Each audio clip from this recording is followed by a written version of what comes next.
the heart of your community is the people. What they do, where they live, and how they live are the factors that define your community. When we were younger, my wife and I decided to move our family to the city for work. Now that our kids have grown and we're looking to retire, we've decided to move back to the outskirts. We like the space and the quiet. Like many of us in the area, we still have to commute to work. The ride in isn't great because the roads are in need of work. Thanks to the census data, which demonstrated the high volume of traffic in our area, we were able to provide the city with the information they needed for our current road to be repaved. And they've started planning construction on a new road into the city to help with congestion. It's nice to know you're being heard. We first chose this area because there were other South Asian families living here. We are Bengali, so it's nice to have people around that we have so much in common with.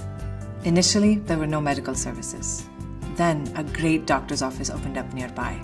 The doctor told me that the census data showed that there were a lot of families here, so it made sense to open up their practice in my neighborhood. My husband and I are very happy to have a family doctor in our community. I chose to go away to school to get the full university experience. In second year, I moved to an apartment with some friends.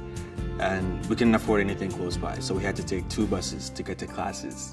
The transferring alone added an extra half hour to the total commute time.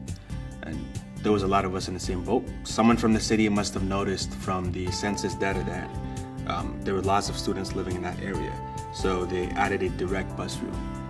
It's so much faster, and we don't have to wait in the cold during winter. I've lived in the same apartment building for 15 years. We have a pretty active tenant group here, and we all really believe in public housing. I'm proud that we've secured government funding for a community garden and a children's play area. It's so easy to take a few minutes to participate in the census, which gives people like me important information to convince sponsors that our community is in need of certain features and improvements. The best part of my job is talking to people. As a firefighter, you get to save lives not only by fighting fires directly, but through teaching fire prevention. Census data has helped us make a strong case for a new fire station, which allows us to better serve our growing community with the best fire prevention services and programs. I would know. I'm a firefighter. Support your neighborhood. Empower your community by completing your census.